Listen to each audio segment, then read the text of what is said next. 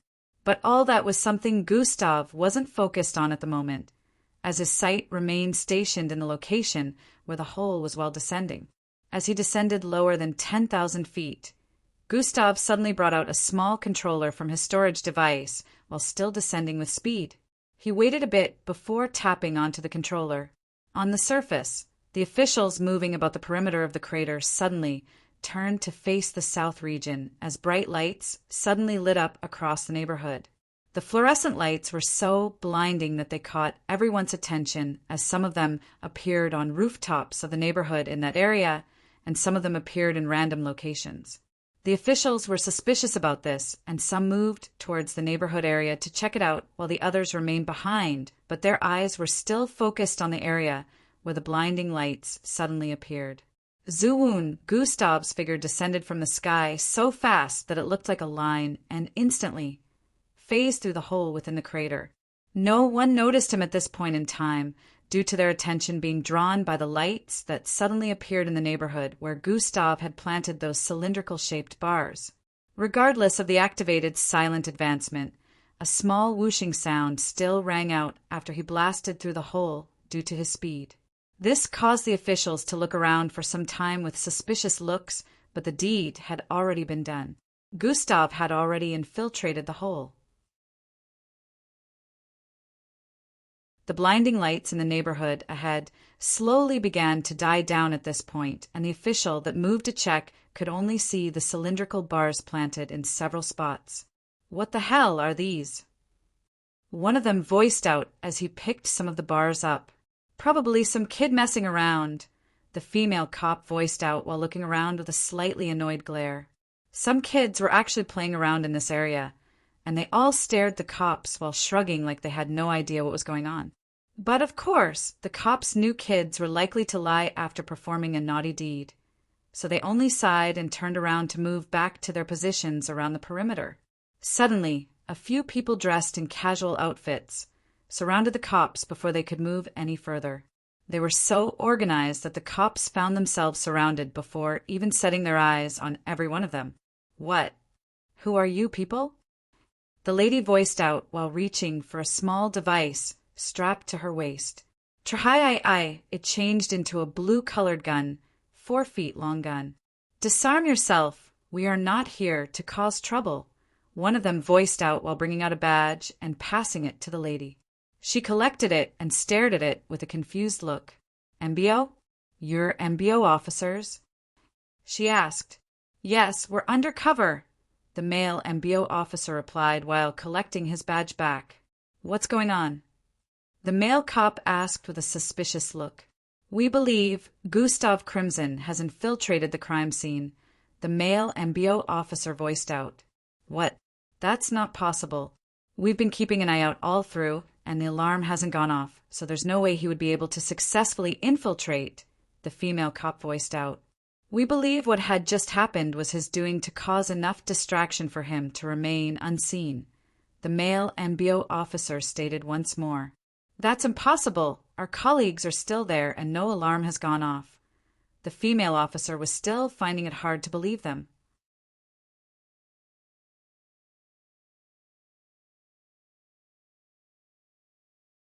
Chapter 776. Why would he want to come here when he's wanted? By any chance did you guys spot him? The male cop asked. We have long received intelligent information about Gustav's Crimson planning to return to one of the crime scenes, and no, we didn't spot him. We're only acting based on instinct now, and what just happened, the MBO officer stated. Besides, it's Gustav Crimson. He caused so much destruction in a big city like this, evading the pursuit of multiple officers of high rank. Underestimating his capabilities at this point would be sheer stupidity, he added. Both cops had looks of contemplation on their faces as they heard that, realizing that the MBO officer was making a lot of sense. Join us in searching the area for him. I have alerted the other MBO officers. Some of them will be arriving soon to join us, the MBO officer voiced out before proceeding to move along with the other MBO officers. Meanwhile, Gustav had already deactivated Ultimate Combination Form the moment he dropped into the hole. The hole extended as deep as 1,000 feet due to having multiple underground structures built within. As Gustav landed at the bottom, he could see that unlike the last time he was here, the place had been cleared to a certain extent. He had caused the underground platforms to collapse on the day he caused so much chaos in the city. He was destroying everything in sight, so this place was pretty much packed up with debris and collapsed pieces of solid materials. There were still some of these in the vicinity, but it mostly had been cleared, and Gustav guessed it was probably due to the officials coming down here to investigate. They must have found corpses here as well, since some of the ring Lord underlings were in the environment when Gustav was destroying this place. Gustav moved towards the far end of this dark underground space, avoiding the piles of debris and construction materials in place.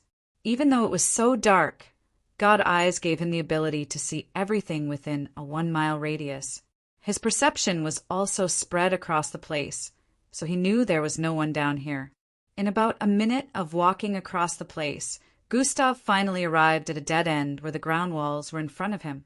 The underground space didn't extend any further than this, in the particular direction Gustav headed. Gustav made use of God Eyes to see beyond the ground wall and found out that there was no hidden structure or whatever beyond the wall. It was just sand and dirt, precisely like how things looked beneath the ground surface. He proceeded to drop the bag in his hand as his palm lit up with milky-colored light. Atomic manipulation has been activated. He placed his palm on the wall in the next instant. Fwai, the milky-colored light spread from his palm across the wall as he poured more energy into it. Shriai, a wide hole began forming on the wall that was massive enough to contain 2 people walking side by side as Gustav walked in with his hands still placed on the wall while pushing forward. The more he moved forward, the deeper the hole became. It looked like he was pushing the wall farther with his palms placed on it, and at this point, the entire place was covered in milky-colored energy. Atomic manipulation was not just a bloodline that could disintegrate atoms, but it could also manipulate them. Gustav was currently making use of another ability related to atomic manipulation besides disintegration. He was practically changing the structure of this place from a subatomic level without having to cause any destruction. He was creating a new place underground, manipulating the atoms. On the surface, 1,000 feet high up, the place was already crawling with MBO agents who moved across the massive crater. The crater was up to 100 feet lower than the normal level ground, so the moment they jumped in, seeing the surrounding parts of the crater became impossible. The cleared space on the surface of the crater covered up to 100 miles, so it was a lot of space to cover. The MBO agents spread out and covered different corners, while giving reports of whether or not the area they had checked was empty. The cops joined them as well to search the area, and more MBO agents dressed in casual outfits were arriving on the scene. Gustav hadn't noticed these people when he was about to embark on this objective because they had disguised as normal citizens. While making use of God Eyes, he was supposed to be able to tell when he noticed powerful mixed bloods in the vicinity, but they were well disguised that even their bloodline energy was concealed. Besides being able to tell that there were mixed bloods in the vicinity, their levels were lowered, so he just felt the ones he spotted were normal, mixed blood citizens. They had come well prepared to hide from Gustav spotting them. From the looks of things, they even knew about God Eyes. Squad leader I can't find anything around here except for the hole. One of the MBO officers voiced out through the communication device. Dash the hole to the underground area? Yes. Requesting permission to check it out. Dash, hold on, I'm heading over to your position with the others. In a few, about 10 MBO agents had gathered around the hole Gustav went through earlier. Everywhere else has been checked except this place, the leader voiced out while pointing at the hole. You know what to do once we get down there. Prepare to attack, just in case, he added while taking a step forward, just as he wanted to jump in. Fwaiwai bam. A figure suddenly descended from the sky with speed and landed behind him. Ki-er-er, the other MBO officers in the vicinity, were blasted across the place from the force of the descent.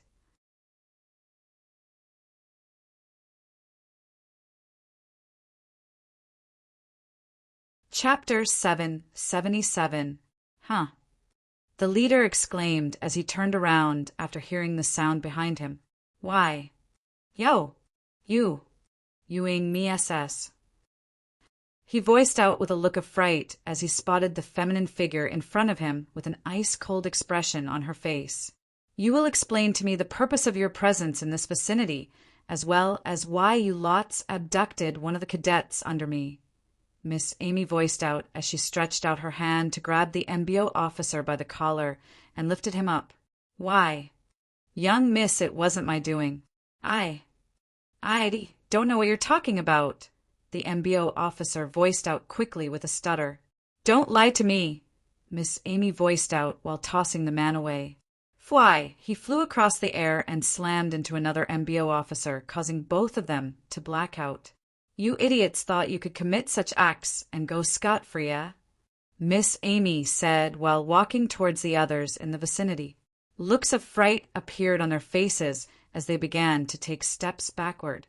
Hold it right there, woman. Hands where I can see them. Two voices were heard from the left as a few cops closed in on Miss Amy from the side. Miss Amy turned to face them with a cold glare that caused them to halt for a brief instant.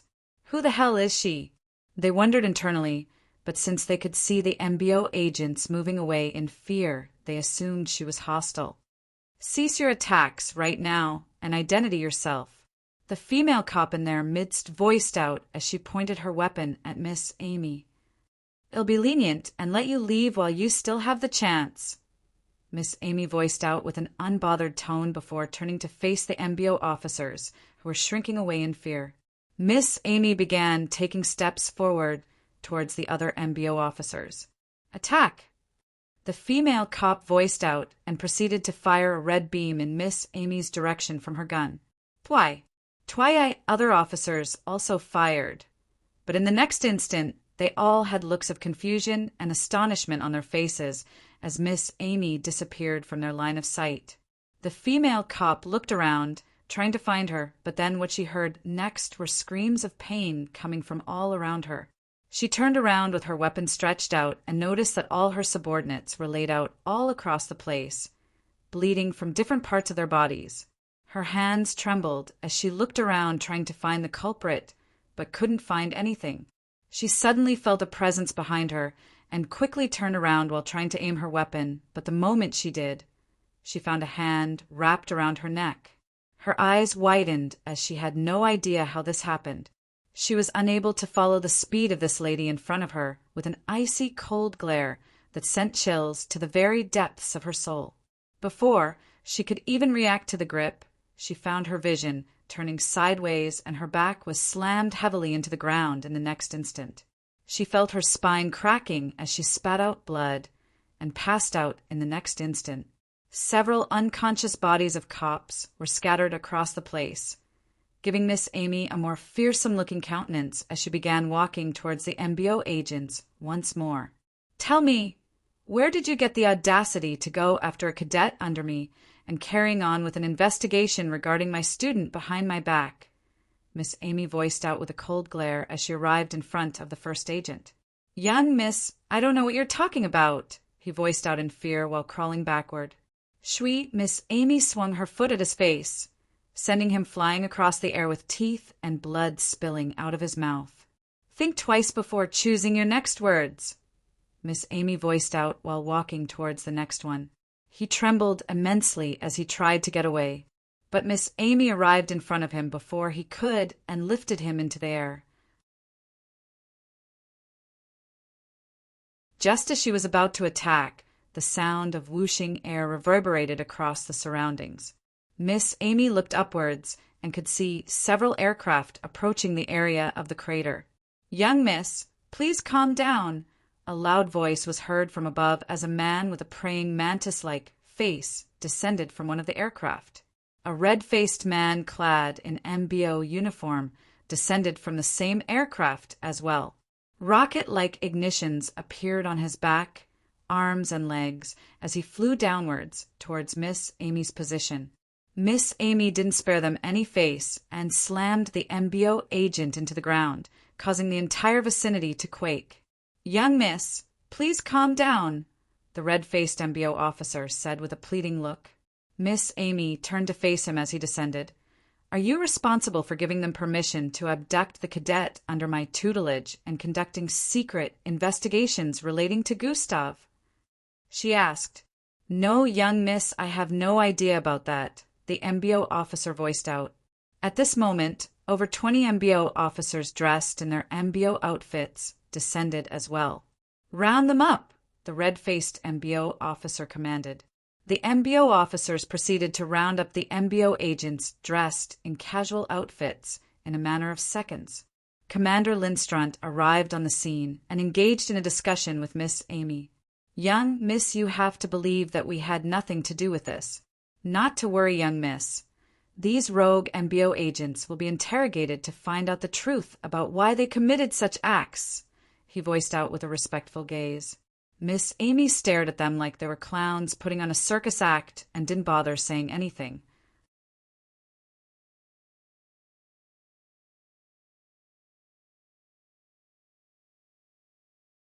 Chapter 778. That being said, we did get an alert that Gustav Crimson was in this area. "So, young miss, if you'd permit us, would like to check the hole," Commander Lindstrand stated. Miss Amy squinted her eyes at this point.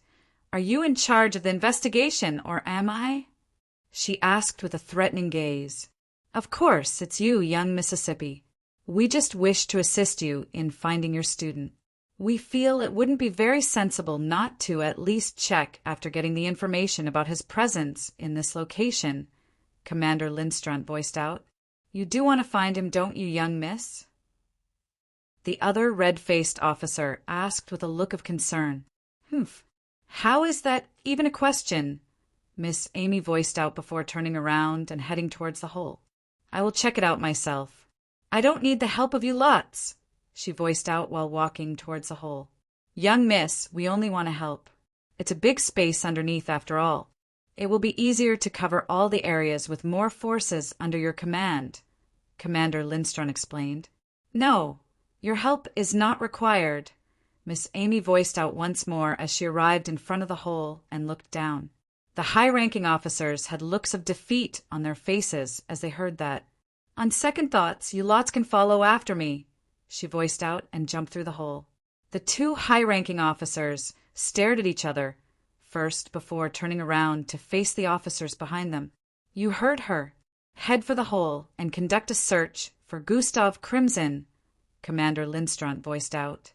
"Yes, sir," the MBO officers chanted in unison and moved towards the hole as well.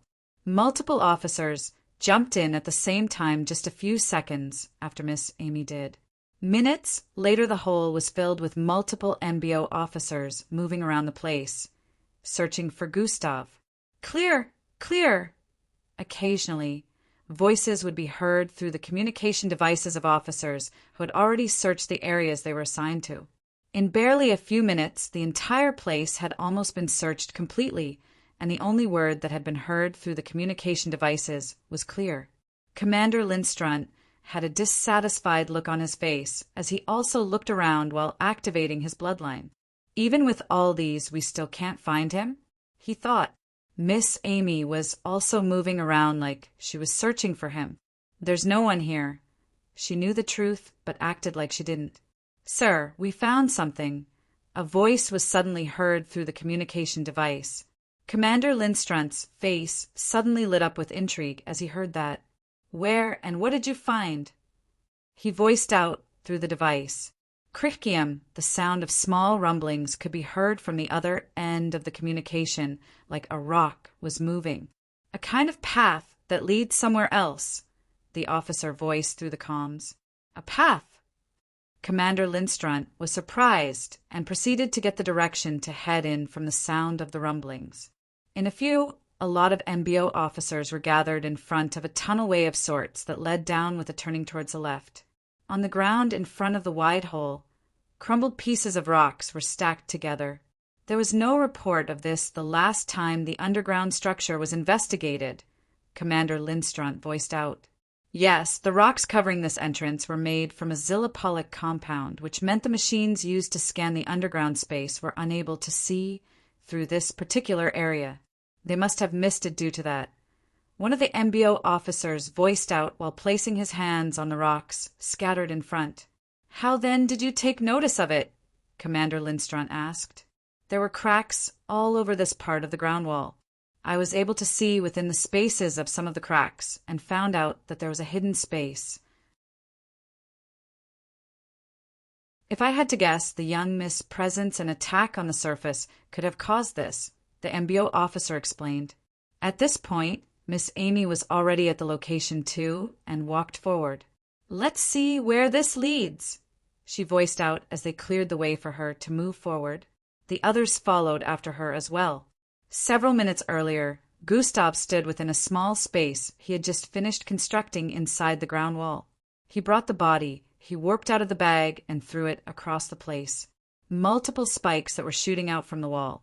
Stabbed into the flesh of this corpse that was dressed up to look exactly how Ring, Lord Vanisher would. But then, unlike Ring, Lord Vanisher, the clothes were tattered and reeked with disgust along with the decaying corpse. The body hung above due to the spikes from the wall that had protruded into it. Gustav looked at the small space he had created and still wasn't satisfied with the look. Just as he activated atomic manipulation and was about to place his hand on the wall again, the underground structure trembled. Something is happening on the surface, Gustav was instantly able to tell and looked upwards. God Eyes has been activated. His vision turned reddish as his sight phased through all physical matter above, ascending towards the surface area. It passed through 1,000 feet of physical matter and arrived above the ground. Miss Amy. Gustav instantly spotted Miss Amy and several other people in the vicinity. She's here. Damn it, I don't have much time, Gustav voiced out as he also spotted the cops and the other people in the vicinity dressed in a casual wear. Gustav had no idea what was happening, but for the fact that every single one of them was close to the whole entrance he used in getting here, he knew that couldn't be a coincidence. Gustav quickly placed his hand on the wall and made some changes to the small space before he began making his way out of here.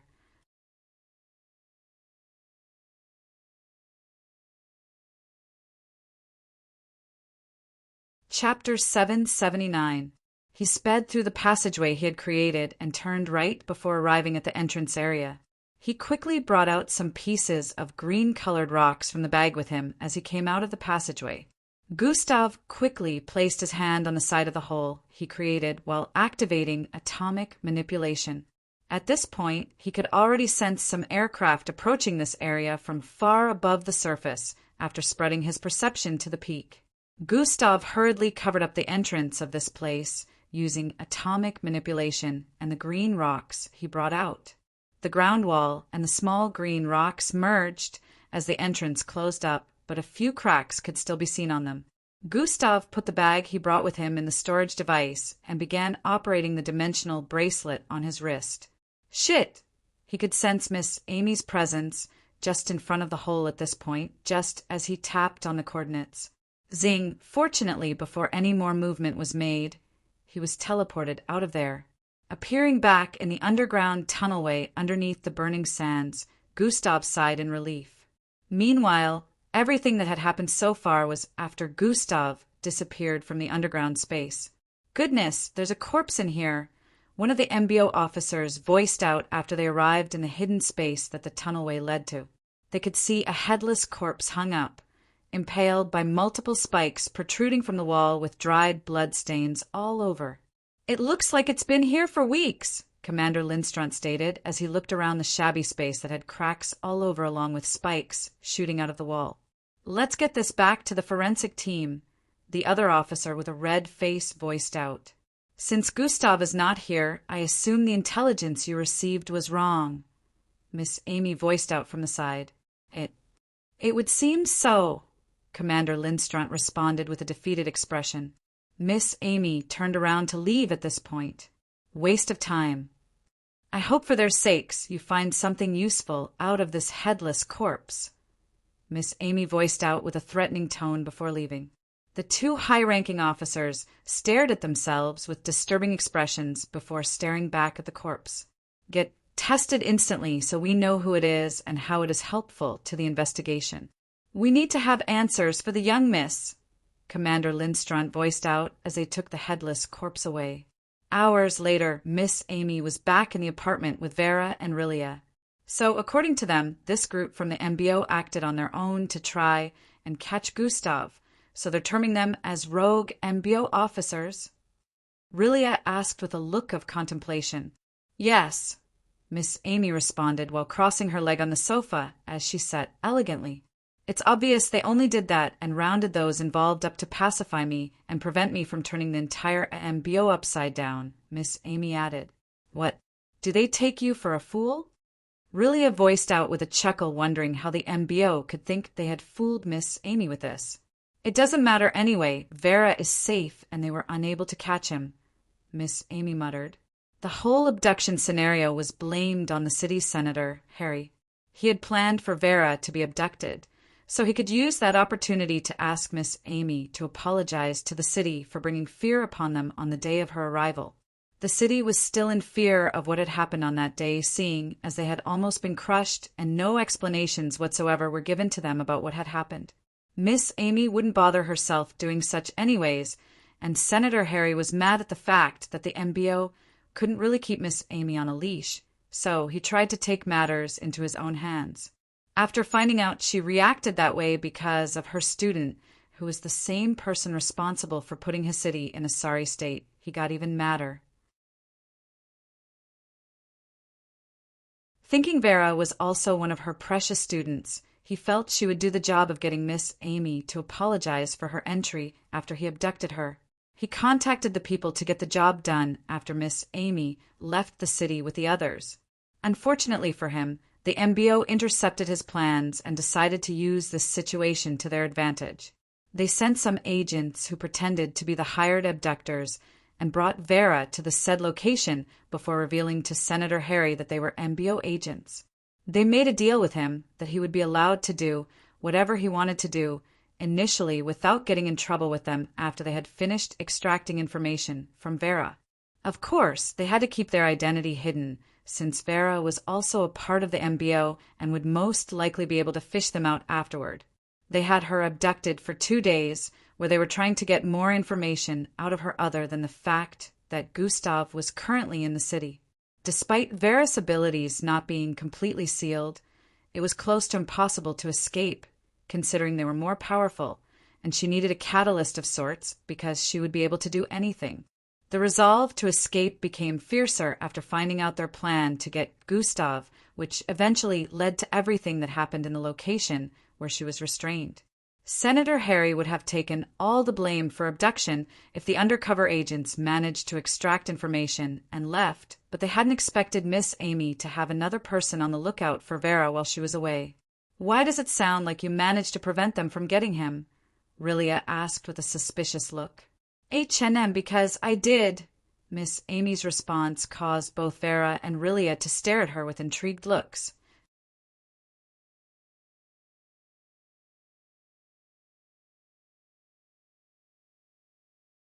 Chapter 780. Vera had long sensed Gustav's presence disappeared from the city before Miss Amy arrived back at the apartment. Now, with Miss Amy's words, it seemed like she made contact with Gustav. He was in the hole. "I stalled them long enough for him to finish up what he was doing and leave," Miss Amy added. Both of them had looks of astonishment after hearing that. So it turned out Miss Amy could sense Gustav's presence down there. She was only making a scene to prevent anyone from going down there before he was finished with whatever he was doing down there.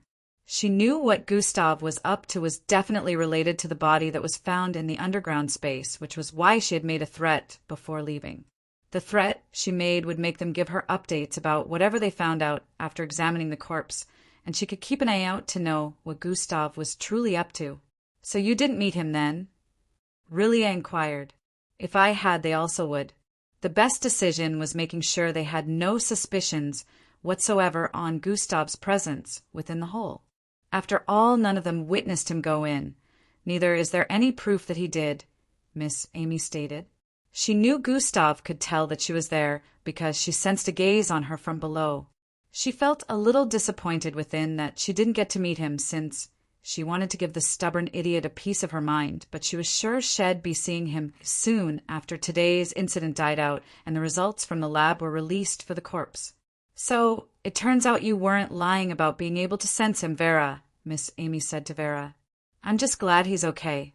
Maybe he'll come back to the city soon again," Vera voiced out with a smile. "Oh, he will come back for sure. Ill smack that hard head of his," Miss Amy muttered.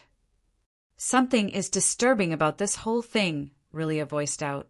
Miss Amy's eyes squinted as she felt Rilia was about to mention something that was bothering her as well. How is it known to them that Vera can sense Gustav's presence? "Looks like they already knew about it, since their aim was to get her in particular," Rilia stated. "Yeah, I have the same worry," Miss Amy responded with a look of suspiciousness. And they also knew to check the crime scenes, like they knew that was going to be Gustav's next move.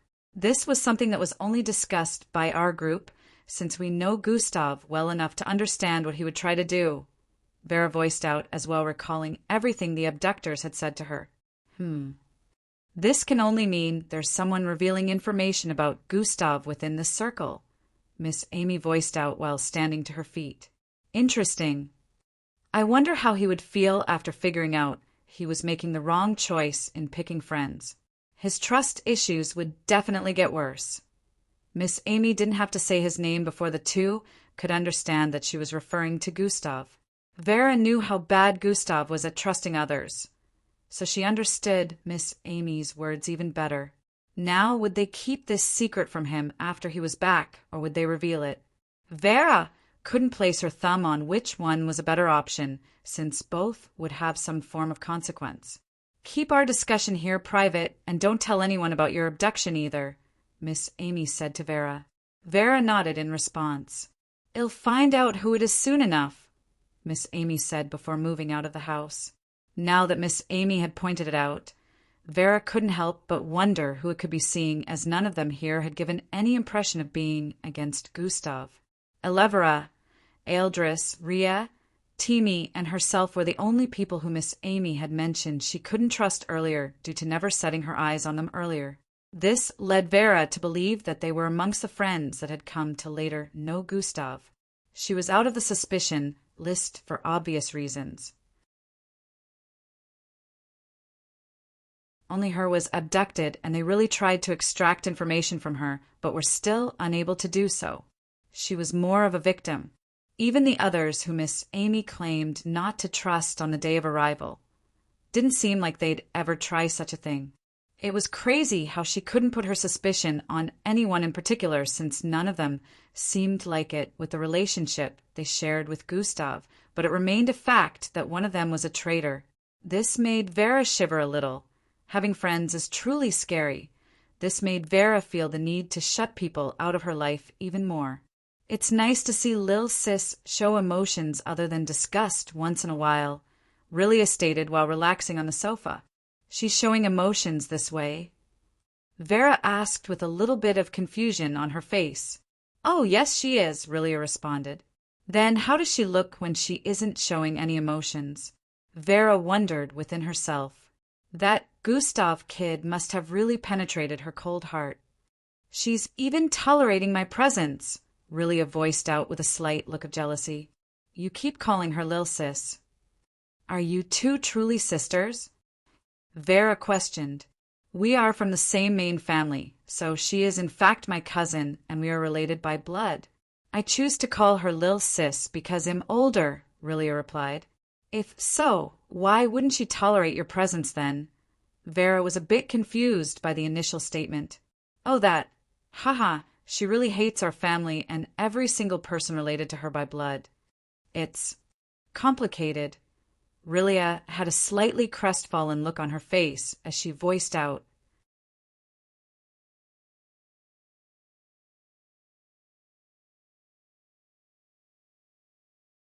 Chapter 781.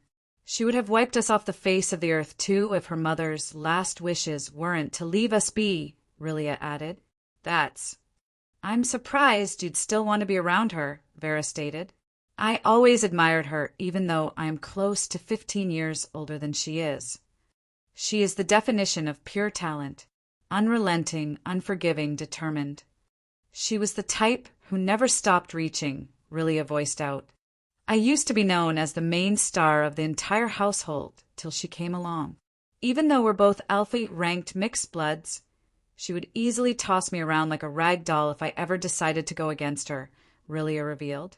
Vera had an astounded look on her face as she heard this. Turned out Miss Amy was way more powerful than everyone realized, seeing as even her own cousin that was one of the most powerful mixed bloods on the planet admitted that she would easily be taken care of by her. Also, I think she's fond of me even though she hates our family. She did save my life once after all. Rilia chuckled lightly as memories flooded her mind. Just how powerful is she? If she decided to go all out, what would be the outcome? Vera was curious and decided to ask. Honestly, no one knows. It's just like Jack, the most powerful mixed blood. No one knows the full extent of their capabilities, since there was never a reason for them to unleash all of it. Rilia explained. However, there is no guarantee the Earth would still be in one piece if she decided to turn rogue one day.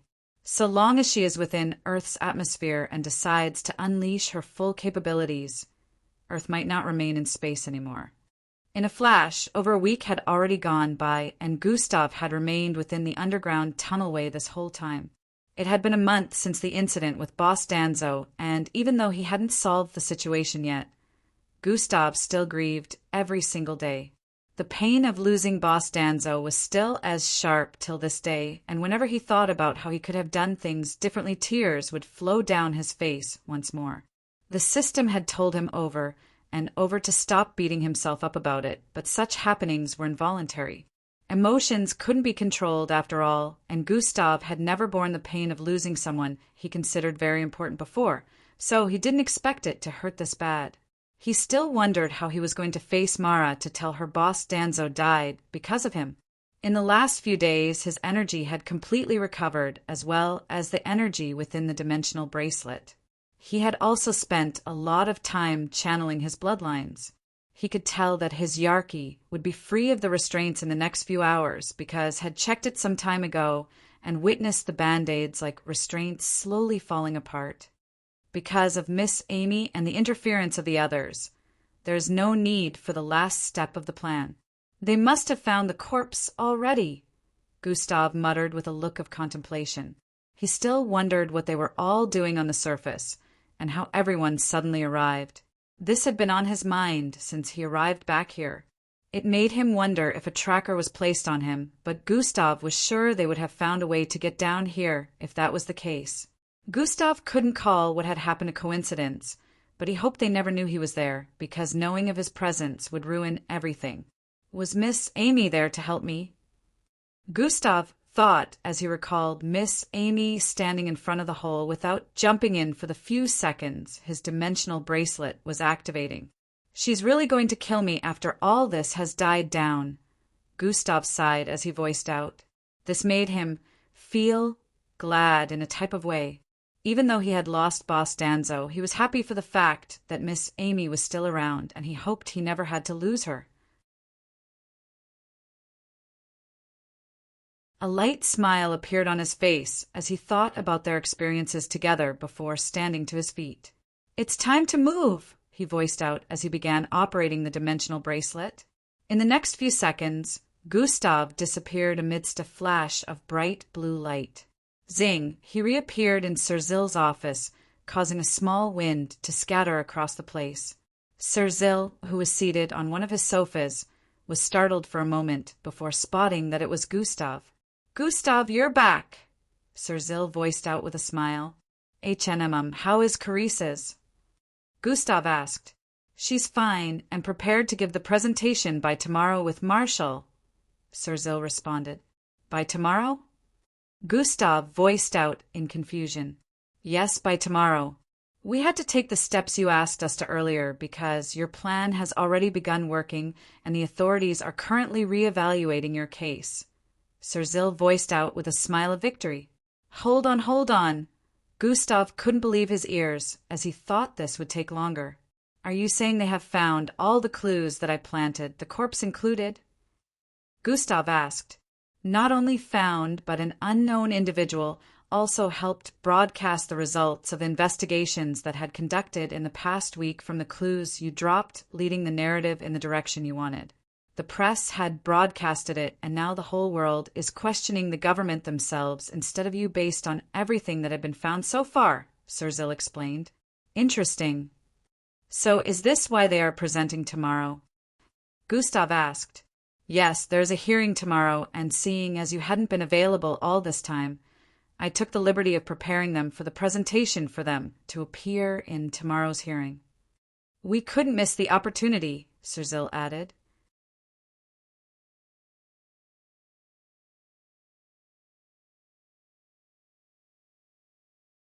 Chapter 782.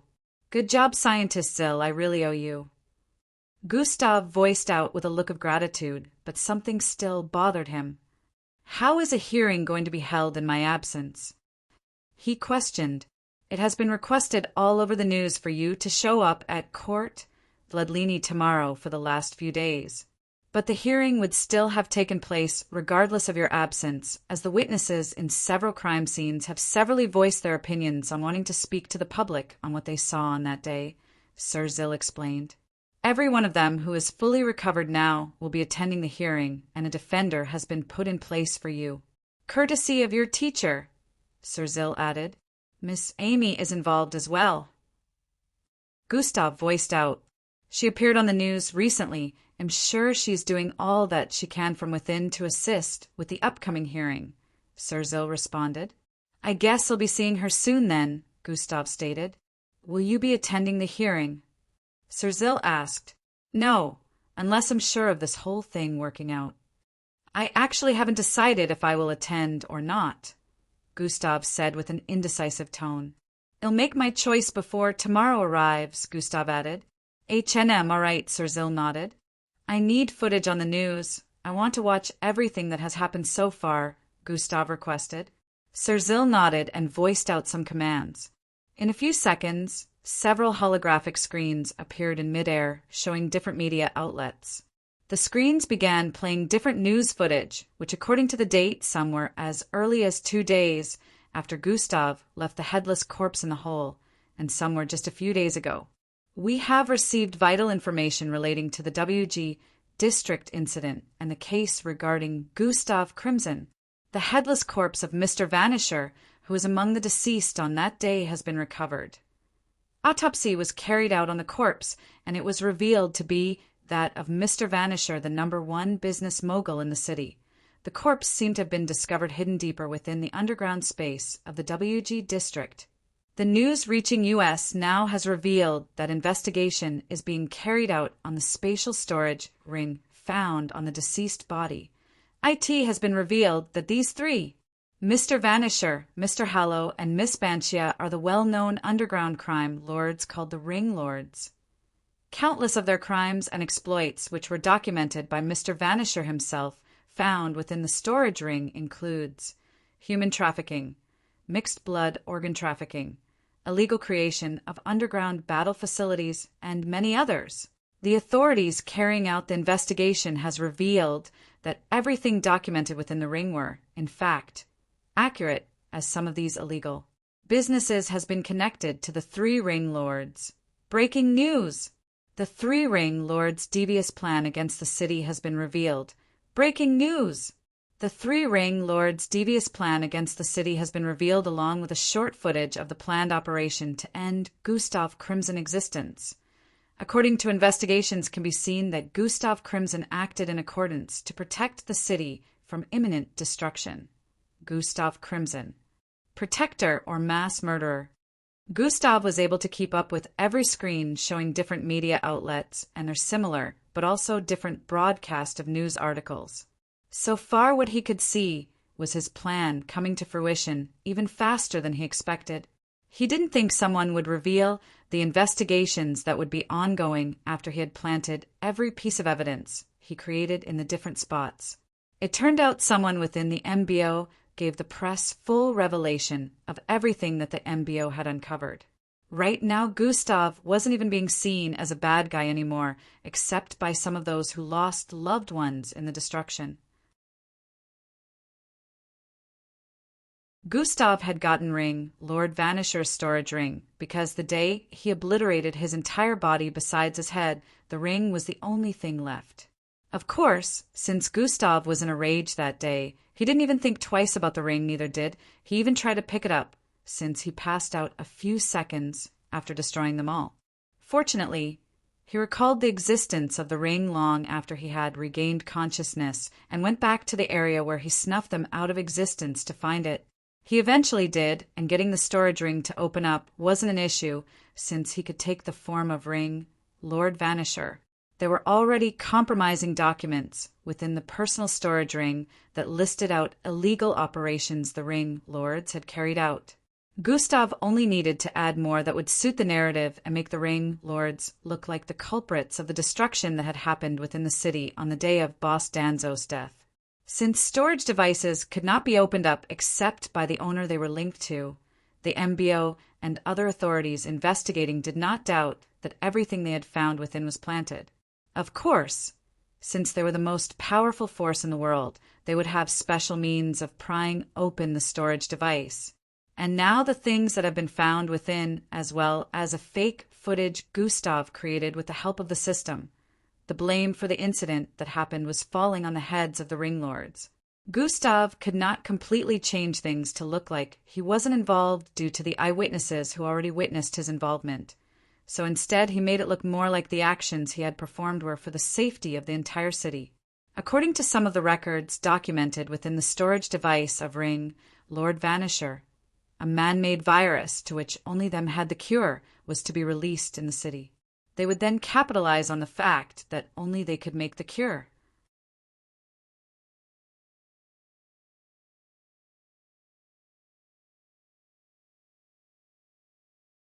Chapter 783. According to some of the records documented within the storage device of Ring, Lord Vanisher, a man-made virus to which only them had the cure was to be released in the city. They would then capitalize on the fact that only they could make the cure. The locations that had been destroyed were simply places the virus was being replicated, and some other locations had also been rigged with them, according to the records. Even though Gustav's statement had not been taken yet, since he hadn't fallen into the hands of the authorities, everything pointed to the fact that all these locations were destroyed for the preservation of the city. Initial statements of some of the witnesses mentioned he was fighting off a group and even saved them, so there were speculations that Gustav already found out about this ploy a long time ago, and they tried to silence him.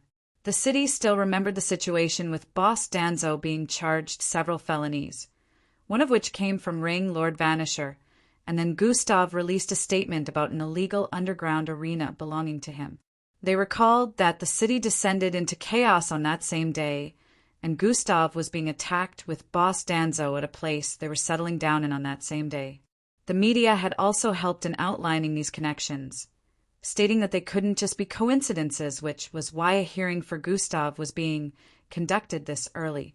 The speculations and news were blowing out of proportion worldwide, as Gustav was now believed by the people to have saved the city. The methods, however, of doing so seemed to be a problem, which was why he hadn't been cleared as a suspect yet. Now that Gustav thought about it, he would have to be present during the hearing to give his own statement and answer questions they might have for him to make the whole situation tally even more in his favor. So, tomorrow by noon, Gustav voiced out as he saw the timing of the hearing. Yes, Sir Zil nodded in response. It'll be there, Gustav decided. Good, this whole thing can finally end once and for all. Sir Zil was genuinely glad as he voiced out. After all, Gustav had been wanted and in hiding for over a month already. He felt it was really too much for a 19-year-old kid to be going through such, especially when he was not really to blame for the whole situation. The corrupt ways of the government and letting people with wealth act as though the law doesn't restrict them was what led to this anyways. Now they had met their Waterloo, losing so much from the destruction caused by Gustav. Sir Zil didn't see anything wrong with Gustav changing the narrative to pin the blame for the whole situation on the Ring Lords, since this incident, which was clearly not his fault, would have buried him. There was nothing wrong with tricking the world, since they didn't root out the evil ones in the first place. It was well-deserved after everything he had gone through. Meanwhile, within the apartment, Miss Amy stayed in with Angie, and the others a situation was currently playing out. In the living room, everyone formed a circle around the green-skinned girl with a brown-colored tail. They all had looks of disgust as they stared at her, while Miss Amy behind shook her head with an expression of disappointment displayed on her face. What do you have to say for yourself? Glade, Miss Amy voiced out with a cold tone from behind. Glade, who was encircled by Angie, Eldris, and the others, had a look of guilt racked up on her face as she tried to speak repeatedly but couldn't form words. So it turned out it was this green bitch, eh? Really voiced out from Miss Amy's side. Having a different look sometimes is something to watch out for, she added while clicking her tongue. E.'s eyes widened a little as he heard that, and turned to look at her with a suspicious gaze as he recalled he looked especially different from the others. I guess in this case it wouldn't be discrimination against color in this situation, so I'll let that slide, he muttered and turned back around to face the situation at hand. I trusted you, Glade. You were my best friend. How could you do this? Angie voiced out with a betrayed expression. It's... You can't blame me. I had to watch out for myself, Glade finally voiced out. You had to watch out for yourself? Which is why you were giving out information on a friend. Angie voiced out while giving Glade a ridiculing glare. I don't really consider him a friend. I'm only here because of you, Glade stated while looking down. Thanks for choosing to betray me then. So all this time you acted like a friend and kept giving out information on our doings here. You told them everything they needed to catch him, and they almost did. I remember you would ask questions about Gustav from me and tell me to stay away. Sometimes you acted like you despised him. Does that mean this has been going on for long? Angie voiced out with a look of realization. No. Yes. I didn't mean to, okay? I just Angie interrupted her before she could complete her sentence. You've been doing this even in camp? Who have you been feeding information to, and what do they want with Gustav? Angie voiced out with a threatening tone as she moved closer to Glade. I can't say. I'm not allowed to, Glade responded while shaking her head. The others stared at Glade with an expression of disgust and disappointment. How could you even do such and stay with us? Were all those times we shared a lie? E voiced out. No, I was only looking out for myself. You can't blame me. You all would do the same too if you were in my posit.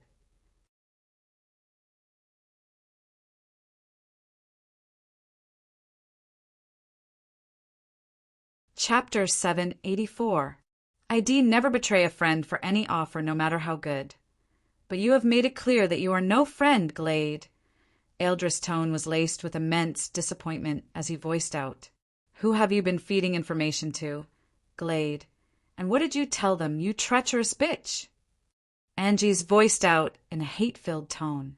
I can't tell you. Glade said with a crestfallen expression. I guess this is what trusting someone gets you. Gustav was always right. Angie's anger was building up the more she stared at Glade. Yo, chill, Angie. We're still here, E said, trying to calm her down. This is how being nice to others brings betrayal and suffering. First, Endrick, and now you, Glade. You. Angie arrived in front of Glade at this point, while pointing her index finger at Glade's forehead. Angie, I only did what I had to. It's not B. Before Glade could complete her sentence, Angie's hand swiped an arc across the air. Pa!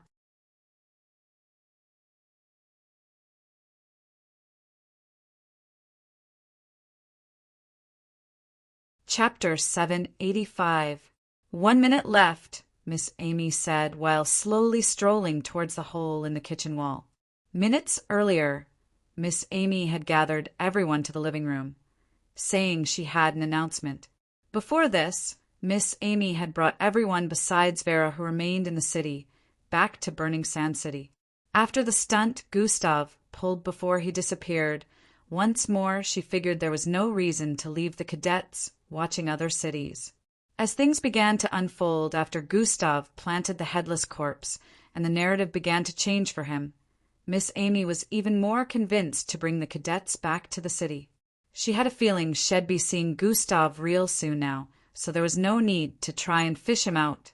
Her prior discussion with Vera in the presence of Rilia as well led her to plant a technologically advanced and very impossible item to acquire, called a transmission tapper.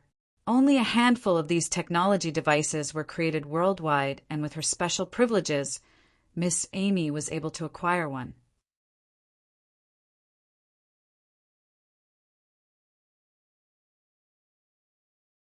Chapter 786. Bang! Her feet crashed into Glade's chest with intensity as both of them blasted through a business building. Bang! Bang! Bang! Bang! Bang! Glade's back kept crashing into multiple walls within the building, destroying offices while Angie's feet were still stamped on her chest, pushing her forward with the leftover force she had accumulated from the small sprint she did earlier. Bang! They slammed through the last wall on the end of the building and fell from the 180th floor down to the next street below. Glade conjured 2 sickles in her hand as they fell through the air and swung them towards Angie. Angie bent her body backward in the midair, easily dodging the attack, and proceeded to grab both Glade's hands.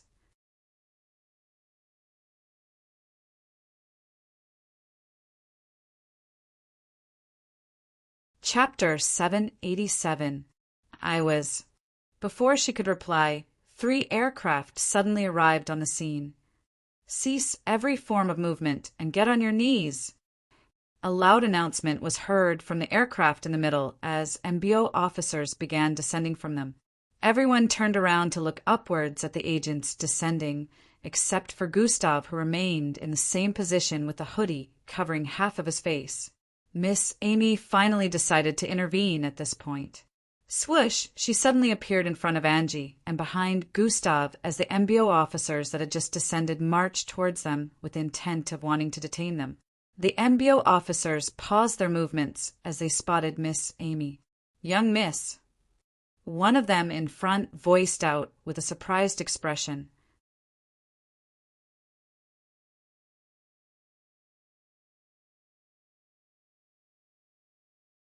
Chapter 788.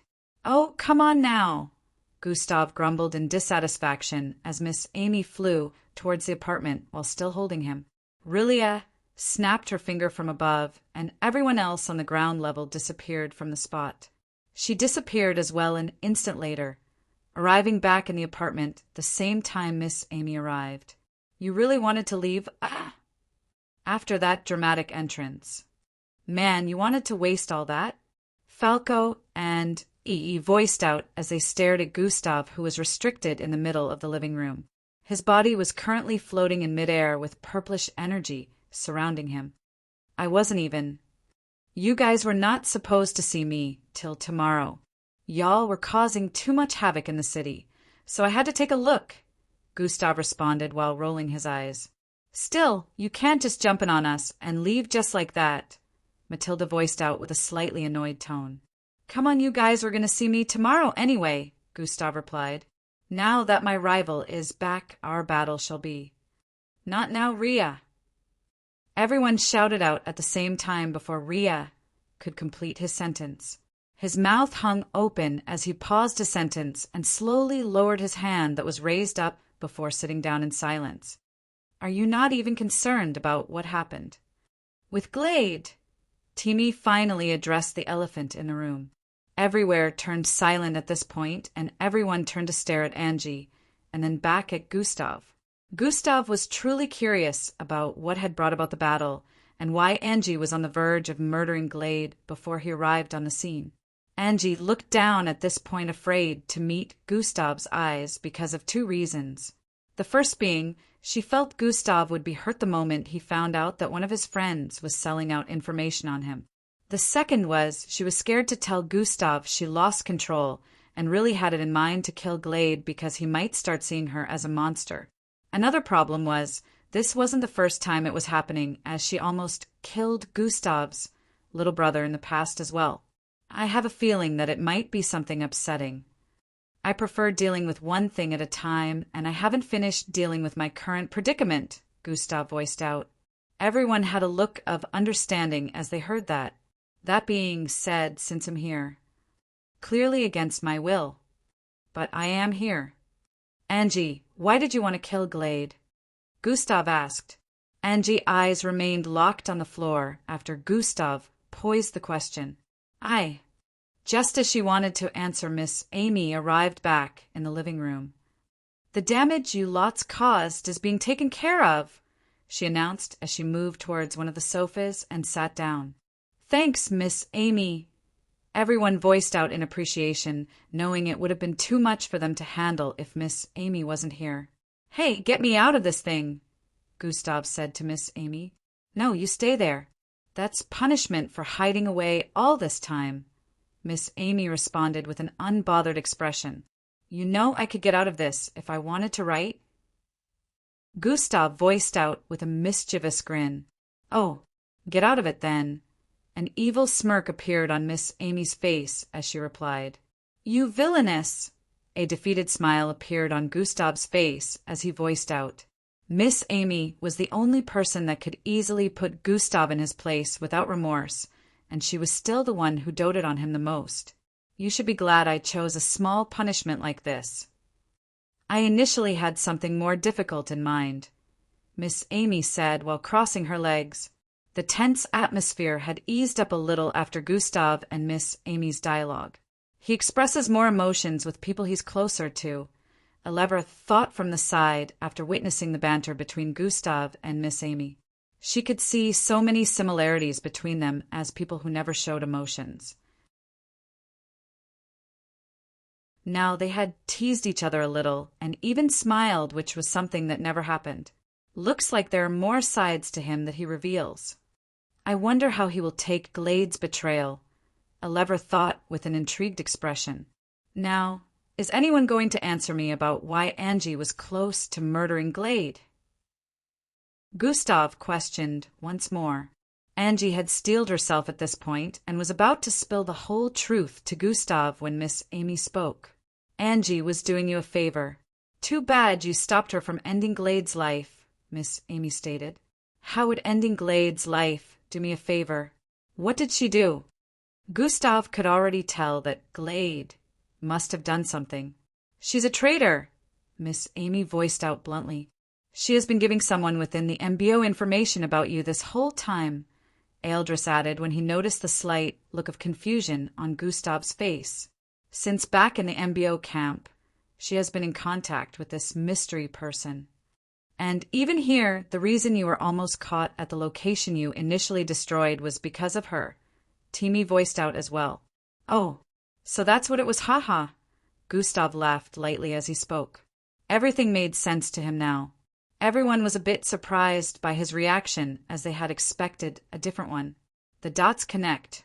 Yeah, I knew, Gustav voiced out. You knew. He asked with a doubtful gaze. I began suspecting her since I was still in camp. Why do you think I made sure she was absent in most of our meetings? Eldris, and Falco's eyes widened in realization as they thought about it. I would have reconciled with Angie long ago if I wasn't suspicious of Glade. Staying away from Angie was a good way to keep her away too, since I wasn't 100% sure that Glade was spying on me, Gustav added.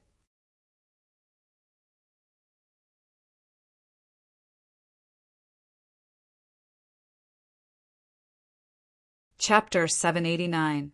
I would have reconciled with Angie long ago if I wasn't suspicious of Glade. Staying away from Angie was a good way to keep her away too, since I wasn't 100% sure that Glade was spying on me, Gustav added.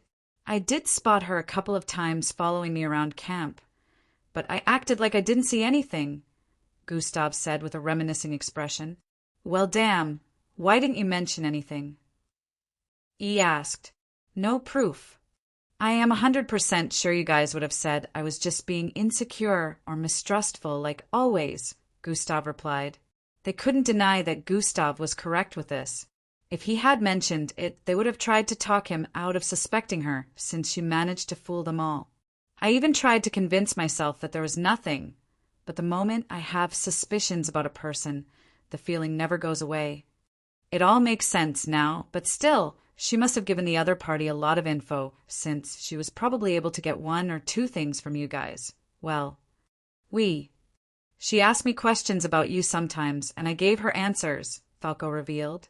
I swear I had no idea she was. Falco quickly tried to explain as he sensed everyone's gaze on him. I'm not blaming you, Falco. If I had mentioned it, I'm sure you guys would have given her reason to covertly seek information and hide her intentions better because you all suck at acting. Gustav felt he was the only one with good acting skills among all of them except for Glade. But he felt even Glade wasn't as good as acting as he was because he could remember she had visibly displayed hostility towards him and even acted suspiciously a few times to his notice. He never showed any signs that he was suspicious of her, but he felt the others would have if they were told. I'm sorry, Gustav, Angie voiced out. Sorry? Why? He asked. All this time I placed a lot of trust in her and told her a lot. I feel like a fool. You were always right when you said I was too trusting, Angie stated with a crestfallen expression. It's not your fault. She was really good. Now I feel bad for not letting you finish the job, Gustav voiced out.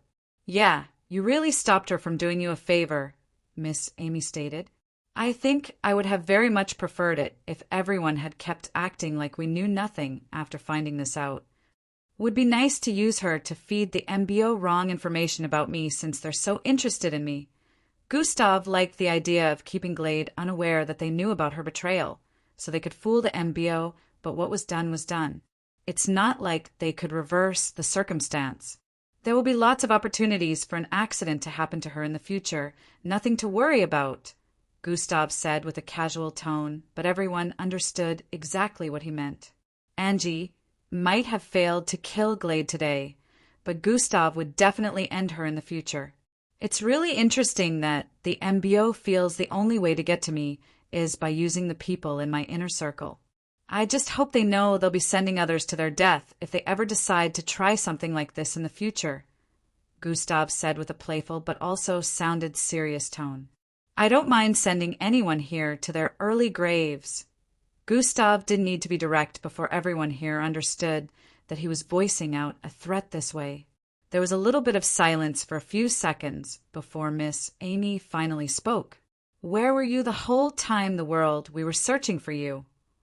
She asked. Oh, that. I hid underneath the burning sands surrounding the city, Gustav revealed.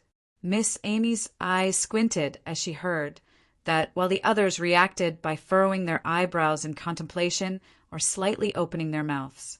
I guess that explains why we were unable to find you, Miss Amy stated. How did you do that? Falco asked from the side. Gustav proceeded to narrate his experience with the MBO in the past 1 month after Boss Danzo's death. Everyone knew by now about Boss Danzo, and they sympathized with Gustav, but they hadn't mentioned it yet, since they were just reuniting with Gustav. Gustav also hadn't mentioned it to them. He was just explaining how he had been moving within the last 1 month and the plans he put in place to turn the whole narrative around. Everyone was amazed, hearing the things Gustav came up with and how he evaded the MBO, quite a number of times. They still had a hard time believing Gustav outran multiple squads of MBO officers that included even kilo-ranked mixed bloods. But it was Gustav. Every feat he performed despite still being a first-year cadet was nothing short of fascinating. His improvement within the last 6 months that he was away from camp really shocked the others and had Lever wondering if she could still spar with him and manage to win. "So that is why your presence kept appearing and vanishing," EE voiced out. Everyone had connected the dots from Gustav's narration and understood that Vera had truly been able to sense Gustav, just as she said. Miss Amy already confirmed it, but Gustav's narration painted a clearer picture to them. "Now that I remember, how did you manage to find me, Miss Amy?" Gustav asked. He knew that them almost meeting at the location where he planted the headless corpse was no coincidence. "Vera could sense your presence any time you appeared in the city," Miss Amy answered. "Vera is able to sense my presence within a specified proximity?" Gustav voiced out with a slightly confused tone as he turned his face towards Vera's direction. "Yes, I am," she said with a slightly shy expression, glad internally that Gustav finally gave her some attention.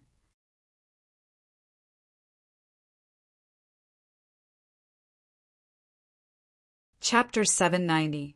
How are? Oh, it's because of that. Gustav came to a realization before he could pose the question. "You never did tell me the connection wasn't cut off," Gustav said to her. I wanted to, but I thought you might find it creepy." Vera's cheeks burned red as she responded. "You've done something even worse in the past, so, nah, I wouldn't find this creepy. It's actually not entirely bad since Miss Amy was able to find and offer me assistance, but at the same time not entirely good." Gustav felt he wouldn't be able to hide if others wanted to find him using Vera, but it was still okay since it had a proximity range. He just hoped the proximity wouldn't increase in the future. This connection came about when Vera tried to turn Gustav into a puppet in the past. Gustav still counted himself lucky that Vera decided to deactivate the parasitic strain she planted in him because the system had sensed it late. If he eventually had to make the system get rid of it before she did, he would have found a way to kill her because that would mean Vera was overly insane and useless. But the fact that she decided that it wasn't the right way to acquire Gustav's love and decided to get rid of the parasitic strains made Gustav find usefulness in her. Even though she got rid of the parasitic strains before Gustav's consciousness was taken over, the connection between her and Gustav wasn't cut off. She had the same situation with Endrik. She was able to sense if he was within citywide proximity to herself because she also planted the parasitic strains in him back then, but she never revealed that this was a side effect. Everyone was at a loss as to what Gustav and Vera were referring to, but they could guess that this was another secret between the both of them that wouldn't be revealed to others. At the very least, this confirmed that Vera was able to sense Gustav and they could use her next time Gustav ever went missing. What truly happened, Gustav? Why did you rain chaos upon the city? Eldris asked the main question that everyone was dying to know. They knew about Boss Danzo, but they wanted to know the whole story. Gustav's mood changed a bit as he heard that, and they could sense it. The place was silent for a long time. As Gustav finally wanted to say something, there was a knock on the main door, and a holographic image appeared in the living room, displaying who had just arrived. Miss Amy finally released Gustav from the purplish energy binding as the person at the door was let in. It was a beautiful-looking girl with an oval-shaped face, a slim figure around the same height as Angie and dark red hair. "Mara!" Gustav voiced out as he spotted her entering the living room area. He was both surprised and feeling ashamed at the same time. She shared a stare with him that radiated with both sadness and understanding. "Gustav!" she voiced out as she arrived in front of him and proceeded to wrap her hands around him. She was almost 2 heads shorter than him, so her arms were wrapped around his waist as she buried the side of her face into his lower chest area. Gustav stood in place for a while at loss at whether to embrace her back or not. He slowly raised his right hand and placed it on her head before stroking her hair backward, repeatedly. "I'm sorry I couldn't protect him." His eyes narrowed as whispered with a guilt-filled tone. Mara pulled back from his embrace after hearing this. "It's not your fault. I'm sure you did what you could," Mara said with a comforting tone. "I do not blame you, and am sure he wouldn't want you to blame yourself either," she added while holding on to Gustav's hands. Gustav heaved a heavy sigh as he heard that. "I was there. I watched it happen right before my very eyes. I should have saved him, but instead he saved me," Gustav mumbled as tears threatened to spill from his eyes. This was the first time everyone was seeing Gustav get so emotional, and it shook them to their very core. It was close to impossible to put Gustav and emotions in the same sentence, so this made them realize Boss Danzo must have been a significant figure in his life. Only Miss Amy truly understood this along with Angie. "Stop it. I don't want you blaming yourself, but I want to know everything that happened," Mara voiced out once more. More than anyone here, Mara was the one who truly deserved a full narration since she was Boss Danzo's granddaughter. Gustav now decided to tell the full story of how he came here almost 3 months back. Everyone paid attention to him as he explained his purpose for coming to Burning Sands City in the first place and his experience after getting here.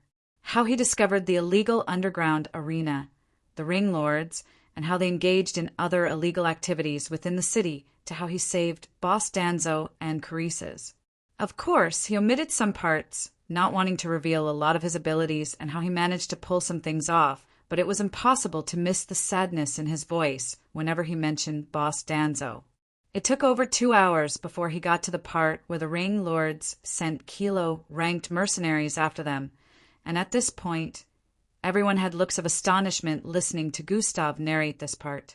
In about 30 minutes more he was done, and they all had looks of amazement and disbelief on their faces. He fought off kilo-ranked mixed bloods, and not only won but destroyed all of them? Everyone couldn't process this revelation without looks of astonishment. Gustav had lied to them that he consumed a drug specially created to raise the potential of a mixed blood for a brief period, but it came with side effects which were what led to the destructions that happened within the city.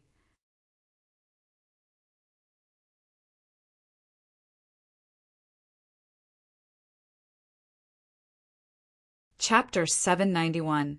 Gustav had lied to them that he consumed a drug specially created to raise the potential of a mixed blood for a brief period, but it came with side effects which were what led to the destructions that happened within the city. He told them he lost control to rage and murdered every single person involved in Boss Danzo's death and destroyed the homes and business facilities owned by the 3 ring lords as well. They now understood what happened, but they had no idea that Gustav lied to them that it was borrowed power. Decimation wasn't a skill he could activate on a whim anyway, so it was more like a borrowed power. Mara hugged Gustav once more on the seat in a comforting manner. It turned out that she had arrived with the others almost 2 weeks back when they were sent here. She came to recover Boss Danzo's body and give him a proper burial. Of course, they asked her several questions about Gustav and even said he might be responsible for Boss Danzo's death. But she told the authorities that Gustav would never harm Boss Danzo. She could have taken his body back to Plankton City earlier, but she was waiting for Gustav to be found before she left. The instant she was informed of his return by Rilia, she came over. Everyone was aware that the next day was Gustav's hearing, so they were prepared to visit the main courthouse in the city. Gustav told Mara he would leave the city after his name had been cleared, so they could go back to Plankton City together to give Boss Danzo a proper farewell. She agreed to wait till all this was done before leaving. The apartment given to Miss Amy here was large enough with over 10 bedrooms, so Gustav was forced to stay here and Mara was also given a room. Originally, since Mara was in the Science and Technology Division of the MBO camp, they would not be allowed to leave till after the 2nd year. But this was an emergency since a close family member had passed away, so she was given the opportunity. Hours later it was night time and everyone had settled in. Gustav was in his room alone. drafting different kinds of plans and ideas in his head when he thought of something. Oh, this might be a much better way to control the situation. Why didn't I think of this earlier? He sat up with a look of contemplation. This will work. A devious smirk appeared on his face as he stood to his feet and approached his door. Currently it was late, around 10 p.m. in the night, so the apartment was silent with everyone staying in their rooms. The gang was all here, which meant the silence would have been weird, but everyone was giving Gustav space at the moment, knowing he was dealing with grief. They had already tried consoling him as much as they could earlier on, so right now they were just making sure he had enough time to himself. Gustav came out of his room and walked across the passageway. His eyes darted from side to side as he moved forward till he got to the fourth door on the left. Come, come. Vera, are you awake? He whispered after knocking twice gently. Twi-eye, the door opened up in the next instant as Vera appeared on the other end, clad in white and flowery patterned pajamas. Gus, Tav, she voiced out in surprise. Can I come in? Gustav asked. H&M. She nodded as blood rushed to her face and she moved aside. Gustav moved into her room and sat on the left side of her bed. Vera sat a few inches away from him and stared at his face. Have you mastered how to inject a parasitic strain into someone through handshake? Gustav asked. I can't do it instantly, but yes, I can make it happen, she responded with a contemplative expression. How long do you have to remain in contact with the person? Gustav asked. For about 20 seconds. It's harder to inject when I can't use the same method I used for you, Vera stated. Gustav understood to this point, but 20 seconds of a handshake was a little too long. H&M, we'll work with that then, Gustav voiced out in response.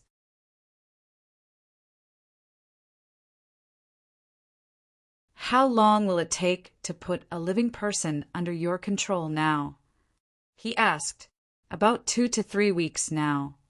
The parasites have become stronger in taking over a host's body, Vera replied. Good. I want you to infect a person with your parasitic strain. I want this person to be totally submissive to my commands, Gustav said with a low but strong tone as a dangerous glint appeared in his eyes. Vera is at your command. Just tell me who you want this to be done to, Vera replied submissively. Minutes later, Gustav could be seen coming out of Vera's room. The same moment he walked out the door, a person could be seen coming out of their room a few feet up ahead. Both of them turned and made eye contact. Gustav! Angie, they voiced out the same time and began walking towards each other. Angie had a look of curiosity as she prepped her head to the side, trying to see the room Gustav had just come out from. You seem busy, she said with a tone of suspiciousness. It's been a long day, just needed to finally complete one last task, Gustav said with a look of gratification. Hearing Gustav's response, she decided not to press any further. Why are you still up? Gustav asked her. I was just going to get some water. I'm parched, she replied. All right then, I guess I'll see you tomorrow, Gustav said and began to walk forward. You too have a good night's rest, Angie said before moving along as well. Gustav got back into his room a few seconds later and lay on his bed. Of course, he wasn't going to sleep yet as thoughts began to drift into his head once more.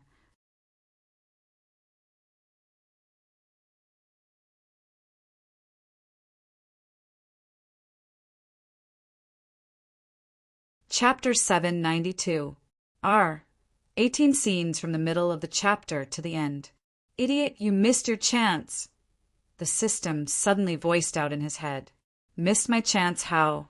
Gustav asked. I know you're mopping around right now feeling sorry for yourself. But Angie really wanted to use that opportunity to spend time with you. The system responded with a disappointed tone. Oh, she did? Gustav sounded like he had no idea. It's so sad that you can only read facial expressions and body language when it's related to crime. Damned virgin. The system insulted him without restraint. Hey, that doesn't mean. Before Gustav could complete his sentence, the system interrupted. Looks like you still have a chance. Use it wisely, it suddenly voiced out.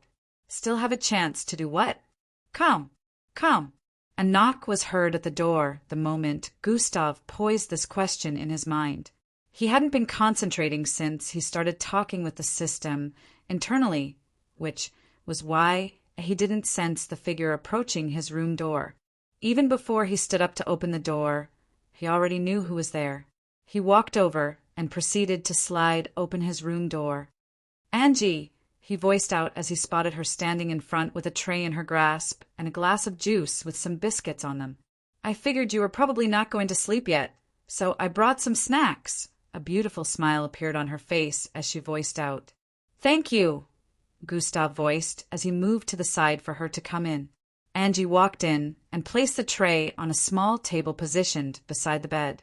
She sat by the bedside and tapped on the space beside her twice, gesturing at Gustav to sit beside her. Gustav moved towards the bed after closing the door up and sat beside Angie. Angie proceeded to pick one of the snacks up and tried to feed Gustav. "I can feed myself." Gustav chuckled lightly as he held her wrist. "Let me," she said with a smile while staring at Gustav in the eyes. Gustav subconsciously let go of her wrist and slightly opened his mouth. Angie began feeding the snack to Gustav and passed him the glass of juice after some time. Her smile radiated so much cuteness and gentleness, charming him as she continued to feed him. After some time he told her he was satisfied and she put the snacks aside before pulling his head to lay on her lap. "Angie." Gustav was a bit surprised as he didn't expect her to suddenly pull him to lay his head on her lap. "Are you okay?" she asked while gently rubbing Gustav's hair backward. "I'm fine, you don't have to treat me like this because of what happened," Gustav responded. I'm glad you say you're fine, but still let me," Angie said while still maintaining the smile on her face with her hand on Gustav's head. Gustav wanted to say something again, but his jaw just hung loose for some time before he decided to swallow the words down. As his head rested on Angie's soft laps, her scent drifted into his nostrils, making him feel an inexplicable emotion. Currently, Angie was clad in a blue tank top and black shorts, leaving a lot of her glistening, smooth skin exposed, which made her look mesmerizing. "There's some here," she voiced out while using her fingers to clean the side of Gustav's lips. She brought her fingers to her lips and licked the crumbs of biscuits she cleared off the side of Gustav's lips. What did you just do?" Gustav voiced out as his face turned a shade of red. It tasted good," Angie said playfully. Gustav wanted to speak again, but she placed her hands on his lips once more. "Let me clean the rest off." Gustav grabbed her wrist at this point and sat up. "I can do it myself," he voiced out and tried to clean the sides of his lips, but noticed that there was nothing there anymore. "You little." Angie chuckled lightly as Gustav realized she was just teasing him the second time around. He pushed her down onto the bed and held both her hands by the sides, locking her in place. Angie was still laughing at this point, but then they suddenly made eye contact, and then the atmosphere became a bit serious as Gustav's face descended closer to hers. Sparks of desire were ignited as Angie stared dreamily into his eyes while his face stopped a few centimeters from hers. Seeing as Gustav wasn't moving any further, she raised her face a little, and that was it. Their lips met. They slowly sucked on each other's lips as kissing sounds echoed across the room. Enjoying the taste of each other's lips for several seconds, Gustav didn't know when he found his body completely above Angie's. Their bodies merged as Gustav grabbed onto her waist while she wrapped her legs around his waist. Their kisses turned even more passionate as seconds went by without them separating from each other. "Gus! Tav!" Angie moaned with a tone of breathlessness as Gustav separated his lips from hers and began leaving a trail of kisses down her neck. She tightened her eyes, and her face radiated with an expression of ecstasy as she felt Gustav's lips on her neck. She opened her eyes after some time and began pulling Gustav's top off. Gustav let her and proceeded to grab onto the hem of her tank top before pulling it off as well. What appeared in his line of sight was a black laced bra with smooth, perky-looking cleavages. Angie wasted no time in pulling her bra off as well, revealing a smooth pair of tits. Gustav stared at them with a look of fascination for a while, as this was his first time seeing fully revealed tits in close proximity. They were fairly large, bigger than his palm at the very least, and quite perky as well. With an expression of immense desire, Gustav pushed her to the bed once more and began smooching her lips intensely. She could feel Gustav's throbbing erection pressing against her belly through his shorts as he lay atop her while they kissed. Gustav moved down and grabbed her titties before sucking on her left nipple passionately, causing Angie loud moans to fill the room. Gustav. Her melodic moans echoed across the room while she held onto Gustav's head as he switched from one tit to the other, firmly grabbing onto them with his palms.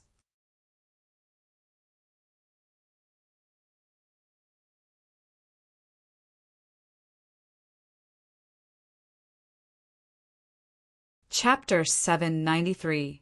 Warning. Are 18 scenes. You can choose to skip to the Gustav. Her sensual moans echoed across the room while she held onto Gustav's head as he switched from one tit to the other, firmly grabbing onto them with his palms. In a few more moments, they were both stark naked with Gustav above Angie's body. Are you sure you want us to do this? Gustav asked her as she panted heavily while staring at his thick rod, which was currently pointing at her nether regions. H&M. I want my first time to be you, Gustav, she voiced out with a low tone. Gustav's eyes widened slightly as he heard that. First time? He thought internally as his heart began beating even more rapidly than before. Angie reached out and grabbed hold of his erect and thick-looking rod before guiding it towards her entrance. Ugh! Gustav grunted as he felt his rod rubbing against Angie's entrance, which was dripping with wetness at this point. It felt so stimulating, which had him wondering if this was how it was supposed to feel. Angie's moan sounded like a mixture of both pleasure and pain as Gustav pushed his hips forward a little. 0.5 centimeter of the tip of his rod penetrated her entrance, but Gustav paused to make sure he wasn't hurting her. Angie was still breathing in and out heavily at this point, while her face was turned towards the left as her eyes remained closed.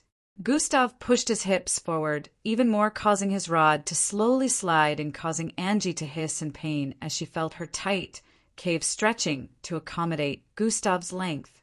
Gustav could see the pain on her face and wanted to stop, but she wrapped her legs around his waist tightly and pulled him forward to kiss him. Flesh-merging sounds rang out as Gustav's full length slid into Angie completely, causing her to moan in his mouth. Sweat dribbled down Gustav's forehead as he tried to control the amount of stimulation he felt in that particular part of his body being wrapped by Angie's wet and tight cave walls. It was so pleasurable he could feel his brain going numb as his rod throbbed repeatedly within her. So this is how it feels. It's amazing. Gustav began to thrust back and forth as he had seen in some videos. He also recalled the times he had witnessed some of these acts in reality with God eyes. Ugh. MHNM. Gustav. Angie began to feel the pain subside as Gustav began thrusting back and forth repeatedly. Pleasure began to hit her like waves as she moaned even more loudly, pulling Gustav into her embrace. Pa, pa, pa, pa. Slow flesh slapping sounds reverberated across the place, along with Angie's moans of ecstasy and Gustav's low grunts. Gustav could feel something trying to spill out, and he knew he wouldn't be able to hold it in for too long, but he was enjoying this too much to stop now. I love you, Gustav. Angie moaned in his left ear as he kept moving his waist. Hearing this, Gustav couldn't hold on any longer and ejaculated inside of Angie. Angie could feel the warm liquid filling her up within and held Gustav's waist even tighter with her legs. They both panted heavily with their bodies, still merged together, even after Gustav had released semen into her. I love you too. Angie, Gustav whispered in her ear, causing Angie's body to quiver as her eyes widened slightly. Gustav felt warm water on his shoulder area and pushed himself up to stare at Angie's face. Why are you crying? He asked. They are tears of joy. A radiant smile appeared on Angie's face as she responded while tears slid down her cheeks. I've been waiting for so long to hear those words, she added. Oui. LL. Don't expect to hear them often. Gustav's face had turned a little red again after hearing that. Angie pulled him down and they began kissing again. Angie whispered something in Gustav's ears after their lips separated, and he proceeded to lift her up. He carried Angie in his arms with her legs around his spin area while they moved towards the bathroom. A small bloodstain could be seen on the mattress where both of them had just moved from. That night, Gustav and Angie engaged in 3 more rounds of passionate lovemaking sessions and ended up sleeping around 3 in the morning. It was both their first time having sex, but they were mixed bloods, so their energy could not be compared to Slarkov's. This was also the reason why Angie felt pain for a very brief period. Gustav felt he could keep going even after ejaculating a couple of times, but he didn't want to tire Angie out, and her moans were so loud he was sure the entire household must have heard them. They slept happily in each other's arms till daybreak. Tum, tum, tum. The sounds of 2 footsteps climbing down the stairs reverberated across the living room, and everyone turned towards the staircase area to stare at the 2 who were just coming down. They were all seated on the sofas in the living room, engaging in chats initially and having breakfast, but the moment they heard the sound of the footsteps, they paused what they were doing. Gustav and Angie arrived downstairs and saw the strange glares everyone was giving them. Good morning, everyone. Angie voiced out with a wry smile as she felt shy from all the knowing glances being sent their way. What? Gustav voiced out with a slightly hostile tone as he glared back at everyone. Oh, nothing, Gustav. Just that the walls have ears, he voiced out with a mischievous grin on his face. Good morning, Angie. Good morning, Gustav. Eldris proceeded to greet them with a smile. Good morning, Angie. I'm sure you had a wonderful night, Matilda voiced out with a smile, as well as a tone that depicted hidden meanings. Oh, the night must have been wonderful for sure, he voiced out once more. Pa! Eldris slapped the back of his head while giving him a stare that said, Keep your mouth shut.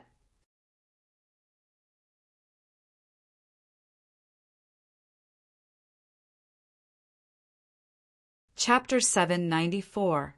Hey, come on! he yelled out with a tone of injustice. They know. Angie screamed internally as she saw the looks on everyone's faces. The others, like Alevra and Vera, chose to pretend like they knew nothing about what was going on. But Falco, and Matilda were giving subtle hints that they were aware of everything that had transpired during the night. Hints weren't so subtle compared to the others. Angie's face was already a shade of red at this point as she felt embarrassed while walking towards one of the sofas to sit. Everybody knows we had sex. She was screaming in her head as the stairs felt like they were poking through her. Angie, Kairar! She screamed out with a spooked tone. Matilda tapped on her shoulder from the side. Thumbs up. Matilda raised her right thumb with a smile on her face. Angie felt like the ground should open and swallow her up right now. Humph! Gustav made a low humph as he walked towards the kitchen area. There's food over there, Mara said while pointing at the dining area. You call this food? How do y'all manage to put this in your mouth? Gustav said with a tone of ridicule. Boss Danzo wouldn't approve, he said with a low tone and then a smile before going through the kitchen door. Mara smiled after hearing that. Looks like he's slowly beginning to let go of the guilt he feels. She was glad about this because she saw Gustav as a big brother that she never had and would never want him to feel guilty about something he didn't have control over. Sure, they were both sad over the loss, but she knew even her grandfather would not be able to rest in peace if Gustav went on every day blaming himself for what happened. All of a sudden, I feel like I shouldn't have eaten, Falco voiced out. Me too, Timmy and Ee voiced out as well. My rival is about to cook some good meal. I think I'll wait for that, Rhea stated with a delighted tone. None of you are getting any. Gustav's loud voice drifted out from the kitchen. They all had wry looks on their faces after hearing this. Everyone knew how good Gustav's cooking was. Even though the meal they were being served was good, they knew it was nothing compared to Gustav's meals. This made them wonder just how good Boss Danzo's meals were. They knew about the story of him being responsible for teaching Gustav all he knew about cooking. Hours later, Miss Amy, who was dealing with making some reports to the MBO at the earlier hours of the day, returned back to the apartment. At this point, everyone was prepared to leave for the hearing.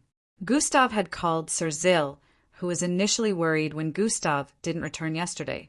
Everything was ready on his ends as well, and he mentioned he'd be bringing Carices over to the courthouse with him in a few, while Marshall would be attending the hearing with his parents. Initially, Marshall's parents didn't want to have anything to do with this, but Gustav threatened them that he would reveal their shady business deals with the Ring Lords to the public if they prevented Marshall from attending. Gustav needed as many eyewitness testimonies as he could get, and it was already proven that Marshall and Carices were present at the first scene of destruction, so they would be a big help in today's hearing. Are you ready to go clear your name? Miss Amy asked. I am, Gustav answered with a decisive look. It was finally time to bring this whole thing to an end. Even though his desired result of wanting to come here and save Boss Danzo wasn't actualized, he was glad he put a lot of rotten people in the dirt. There would not be underlying crimes or secret illegal acts being committed around these parts for a long time.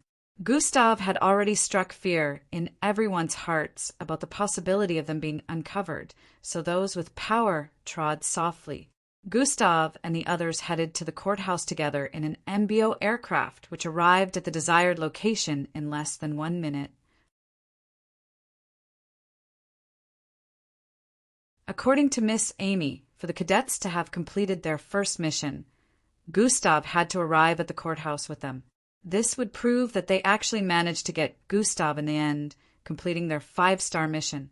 It was quite crazy that they were also sent on a 5-star mission on their first mission, just like Gustav, and they would be completing it as well. The only difference was their mission was literally Gustav. The press and media people with flying cameras could be seen stationed around the massive white courthouse the instant they landed. The courthouse had a pentagon shape from above with the statue of a sword attached to the top. Lots of people had come to witness this. Gustav was the only one dressed in a casual outfit, while the rest of his friends, EE and the likes, were clad in their cadet uniform. They looked like they were Gustav's escorts as they surrounded him while heading into the courthouse. Gustav, what do you have to say about the hearing? Do you think you will be proven innocent today? What would happen to you if the court decides to proclaim you guilty? Did you truly murder all those people? Why did you place their heads in different parts of the city? Was that supposed to be a warning? Why didn't you turn yourself in earlier? The press asked all sorts of questions trying to get past the 10 surrounding Gustav, but they acted like they were Gustav's bodyguards and truly made sure to keep the press and other people gathered in the vicinity from touching him. Gustav maintained his nonchalant looks as he walked in their midst towards the courthouse entrance. Miss Amy followed from behind, using the pressure spreading from her to make them shrink back in fear.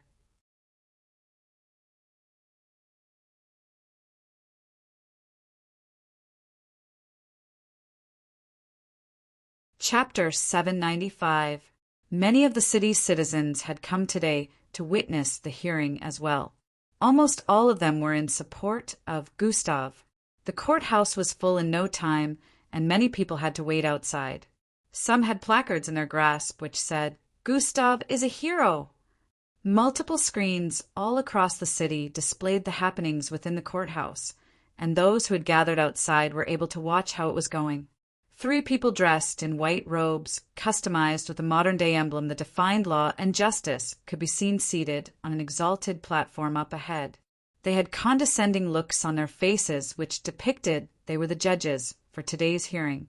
They sized Gustav up as he came in and moved towards a particular small light, structured cubicle. The aura of superiority and gaze of pride that could be seen on their faces lowered the moment they spotted Miss Amy's entry. Her majestic aura instantly filled the entire courthouse, and even though the three judges sat on an exalted platform, they didn't feel any way superior to her. How could they? Higher-ups in various positions of power knew very well who Miss Amy was.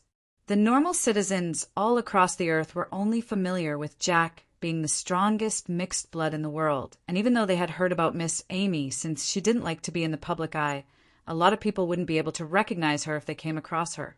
Let the hearing for Mr. Gustav Crimson begin. One of them voiced out after everyone within the courthouse had settled down. A man clad in a business suit moved towards the middle and began to direct the flow of the hearing, first mentioning the whole crime situation and what role Gustav played in it. While the hearing was ongoing, Gustav's eyes darted around the place, and he spotted Sir Zill sitting somewhere with Damien, Ciri, and Carices. He then looked around more and spotted the Rel main family with their son, Marshall, seated at a particular corner as well. Gustav was glad internally that they were here as planned. All the questions poised at him one after the other was answered intelligently. Gustav made use of the story he had formulated about his initial reason for coming here, and the key parts of the story had Boss Danzo's name inputted. The underground battle facility was mentioned, as well as how Gustav infiltrated the place to save Boss Danzo and gather more information about all the hidden illegal activities that had been committed by the ring lords. He mentioned that Boss Danzo was being forced to fight against his will, and he didn't have any means of getting out of their hands. Occasionally, Gustav would chip in narrations on how the authorities of this city had failed in executing their basic task, which involves keeping people safe. The cops in the vicinity had wry looks on their faces any time he mentioned this. Concurrently, Carices was called out to give her first testimony, in which she mentioned her abduction wasn't at the hands of anyone, but the ring lords who wanted her to fight in the underground battle arena. The entire crowd erupted in gasps as they heard this story. Carices had omitted the part about the Rel family being involved, as Gustav had managed to settle with them and made sure they would never bother her again. Now all the blame was falling on the ring lords, just as Gustav planned. He felt even though they were already dead, they would still take the fall for everything he did, since they were to blame in the first place. The lawyers, through cross-examinations, asked a variety of questions, including why he didn't try to tell anyone else about what he knew, why he didn't report to the authorities, and asked for backup from his fellow MBO officers in Burning Sand City. Gustav went on to mention how even the so-called authorities were corrupt and passed on a set of data to the judges, which included all the authorities the ring lords have been in cahoots with. No one knew where Gustav had gotten this new set of data from, but it accurately listed out these people in positions of authority who had dealings with the ring lords and let them bend the law anyhow they willed. As these set of people were revealed for the world to see, some of them included were councilmen of the city, cops in positions of power, and even those who were a little down in the chain of authority, including some lawyers. No MBO officer was included on this list, because the MBO didn't have a lot of power in this city before the incident with Gustav and the ring lords happened. The police force was seen as a higher authoritative organization than the MBO, so it seemed like the ring lords did not try to buy anyone from there. As these people were being revealed, MBO agents swooped out at once and began to gather them before they could try to escape the city. Some of these people were humans and Slarkovs, but that didn't stop the MBO from going after them, since this was a mixed blood-related incident causing the destruction of a quarter of the city. Everything was connected, so they were going to be involved in this case all the way. The officers who had been in charge of torturing Boss Danzo for information on Gustav's whereabouts were revealed as well and caught. They didn't want to confess to following Ring Lord Vanisher's command in torturing Boss Danzo and then inputting a tracker within a part of his body. However, to their dismay, a footage showing that particular scene was found. An hour into the hearing session, this footage was delivered to the courthouse and played for everyone to watch. It turned out Gustav had no idea that this happened. He had only gotten information on every authoritative figure the Ring Lords worked with, so he didn't know that such atrocities were committed when Boss Danzo was arrested. You're tuning in to the Thunder Spear YouTube channel. Don't forget to subscribe and join us on this journey to catch the most captivating stories.